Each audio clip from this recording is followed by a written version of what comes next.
이런 얘기 하더라고요. 사업에 성공하고 싶으면 절대로 있어야 될 자리에서 없을 생각하지 마. 무조건 있어야 돼.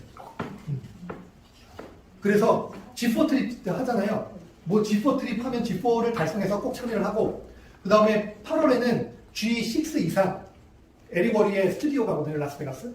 그러면 그 G6 이상 달성해서 라스베가스 꼭 있어야 되고, 10월 달에는 G7 스페인 여행 가요.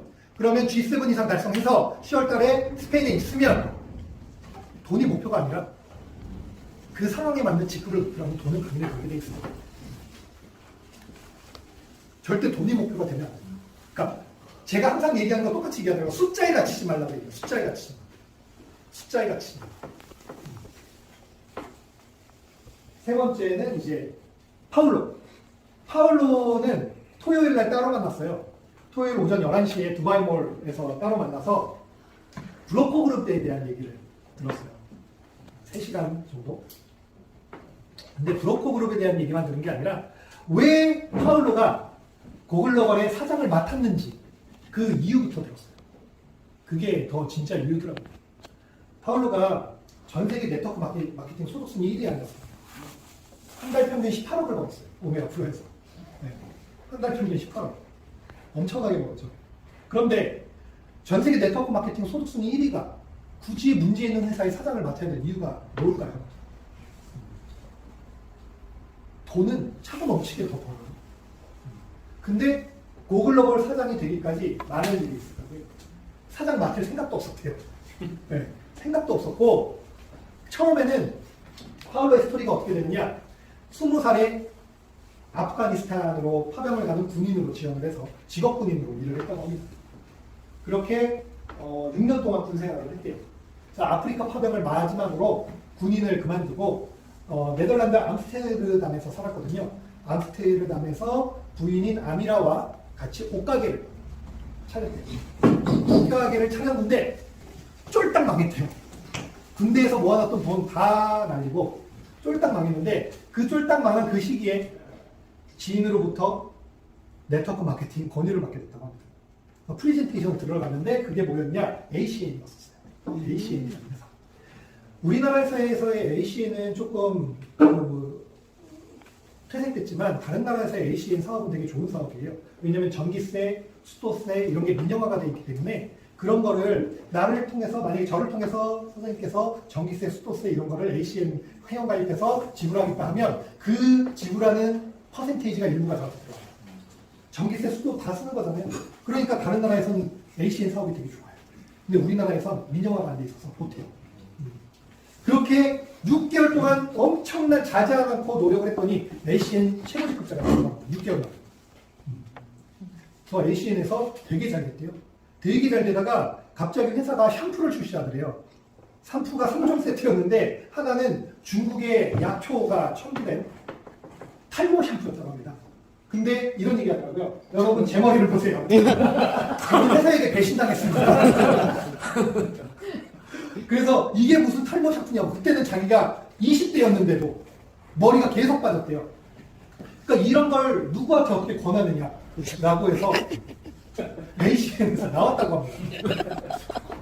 그런데 이제 명성이 높아졌을 거 아니에요. 그때 만난 게 딜라와. 딜라와. 네이버에 혹시 글 보셨어요? 딜라와 사기꾼이라고 막 해놓은 거? 네. 그 이유가 있어요. 뭐냐면 딜라와가 그때 파울로에게 제시했던 사업이 옴니아라는 비트코인 채굴 사업입니다. 근데 비트코인 채굴 사업인데 거기에서 이제 딜라와는 비트코인 채굴기 경영권을 갖고 있었대요. 근데 그 사업이 너무나 잘 됐대요. 50만 유로를 벌었대요. 50만 유로면요 70억 번 거예요, 파울로가. 그 회사에서. 근데 두바이 정부에서 옴니아에게 투자를 하겠다라고 투자 권유가 왔대요. 그래서 근데 정부의 투자를 받으려면 회사의 구조를 다 바꿔야 된대요. 그래서 다 바꿨대요. 그리고 암스테르담에서 살다가 그래서 그때 2017년에 두바이로 이사를 다 온 거예요. 그때. 근데 갑자기 두바이 정부에서 투자 철회를 했대요. 그래서 구조를 다 바꿔놨는 거예요. 그래가지고 회사가 망했어요. 그때 파울로가 샴푸에 배신당한 것보다 훨씬 더 큰 시련을 겪었다고 합니다. 벌었던 돈 다시 다 토해내고 거의 나락으로 갔었대요. 근데 딜라와는 그럼에도 불구하고 그때 뭐라고 했냐면 파울로에게 우리의 지금까지 이 시행착오 바탕으로 내가 더 큰 거를 한번 만들어 볼게. 그러고 있었대요. 네. 그리고 옴니아로 피해본 전 세계 사람들에게 보상을 해주고 다녔어요. 2018년 6월 달에 딜라가 준비가 됐다고 얘기를 했다고 합니다. 파울로. 오메가 프로라는 회사를.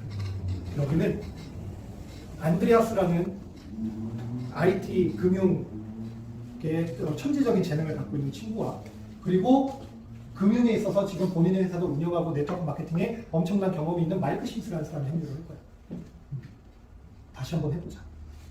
그래서 파울로가 1번 사업자였던 거야. 이제 인생이 평탄한 대로에 올라갔다고 생각했대요. 18억씩 1년 내내 받았다고 합니다. 네. 1년 내내. 그럼 도대체 얼마예요? 200억 넘게 벌었어요. 그 전에 번 것까지 하면 오메가풀에서 번 거 다 합치면요 400억 넘게 벌었습니다. 그런데 또 문제가 생긴 거예요. 몰디브에서. 이번엔 그러니까 본인도 해킹을 당했다고 해가지고요 안 믿었대요. 그런 게 어딨어. 어떻게? 우리 보안 시스템이 그렇게 좋은데 어떻게? 그래서 딜라하고 엄청 싸웠대요. 그래서 태국으로 도망갔어요. 딜라랑 부딪히기 싫어서. 1월 초에. 근데 딜라에게 전화가 왔다고 합니다. 파울로, 너가 사장을 맡아야 되겠어, 고글로벌에. 빨리 두바이로 와. 그래서 태국 가서 짐 푼 지 이틀 만에 다시 짐 싸서 두바이로 왔대요. 왜? 안 한다고 얘기하려고. 안 한다고 얘기하려고 바로 왔대요, 아미라가. 근데 딜라와가 안드레아스와 이제 파울로 딱 세 명에서 회의를 해서 자, 너가 사장을 맡을 수밖에 없게 내가 해줄게. 해가지고 모든 자료와 앞으로의 모든 계획들을 다 8시간 동안 보여주고 얘기를 했대요. 그랬더니 파울로가 그러면 내가 사장을 맡아야 된 제일 큰 이유가 뭐야? 라고 했더니 너무 간단한 얘기를 하더래요. 너니까 너가 사장해야 돼. 나는 너만큼 사업자 중에 믿고 있는 사람이 없어. 너가 해야 돼. 그래서 본인 어깨 위에 엄청난 짐을 올렸대요. 저한테 제가 파울로가 여기 앉아있으면 제가 여기서 기대서 이렇게 듣고 있었거든요. 하나라도 놓칠까봐. 그랬더니 저를 딱 보면서 에릭 봐봐 내 어깨 없어진 거 안 보여? 이러더라고요. 너무 많은 짐이 어깨에 있어서 어깨가 없어진 것 같다고 얘기를 하더라고요. 그런데 우리는 문제를 다 해결해 나가고 있고 그리고 딜라와의 힘을 다시 한번 느꼈대요. 그리고 많은 리더들이 이런 얘기를 한대요. 왜 딜라와 안드레아스처럼 안 보여? 그 얘기는 정확하게 해줄 수 있어. 우리가 변호사단들하고 다 모였을 때 변호사단들이 이런 문제에 있을 때 안드레아스와 딜라와는 뒤에 있고 나머지 경영진들이 끌고 나가는 게 훨씬 더 문제 발생에 적게 돼요. 그 다음에 문제가 해결되면 안드레아스 딜라와 일주일 휴가 주고 일주일 이후부터는 다시 복귀. 그렇게 진행되고 있어요. 그러니까 안드레아스 딜라와 지금 쉬지 않고 하고 있어요. 쉬지 않고. 정말 쉬지 않고 하고 있고 그리고 그들은 칼을 달고 있다고 표현해요. 그러니까 AK도 마찬가지고 나도도 마찬가지고 파울로도 마찬가지고 딜라와 안드레아스도 마찬가지고 세상 사람들이 거봐 안 될 줄 알았어. 야 그게 될 것 같아? 다 이러고 있대요. 이러고 있대요. 근데 보기 좋게 한 방 먹일 준비를 하고 있다. 그래서 보기 좋게 한 방을 먹일 사람들이 우린 필요한 거지. 본인들이 보기 좋게 한 방 먹이고 그 콩고물 떨어진 거 먹으려고 들어온 사람들은 본인은 진짜 멤버라고 생각하잖아요. 제가 그러니까 저하고 이사님하고 비행기 값으로 드린 게 이번에 1,200만 원이란 말이에요. 1,200만 원을 들으면서 10시간이 걸려서 이제 거기에 갔어요. 자, 저희는 그렇다 치고 그러니까 셀리가 둘째 날에는 무하메드 하마디 사나의 이제 다이아몬드 이상들의 리더들이 모였어요. 한 40명 왔더라고요. 근데 그들은 두바이에 살고 있지 않아요. 다 이집트, 이란, 사우디아라비아, 이라크, 레바논 이런 다른 나라에서 두바이로 다 온 거예요. 경비를 지원해 줄까요? 그런 거 없어요. 다 본인 자비들여서 다 온 거예요. 근데 만약에 우리나라에서 제가 만약에 자 태국에서 우리 세미나입니다 하면 몇 명이 나올까요? 몇 명이야? 진짜 들어갑니다. 몇 명 없겠죠. 몇 명. 이게 사업으로 생각하는 무게감의 차이예요. 그들은 한마디랑요 와가지고 대화 나누려고 한마디라도 대화 나누려고 옆에서 계속 다녀요. 한마디라도 본인 사업에 대한 조언 좀 드려요. 그리고 제가 이제 둘째 날 세미나 때 제가 스피치를 했어요. 제가 처음에 뭐라고 했냐면 여러분들의 기운을 받으려고 내가 10시간이 걸려서 이 자리에 왔습니다 라고 하면서 막 다 호응을 했어요.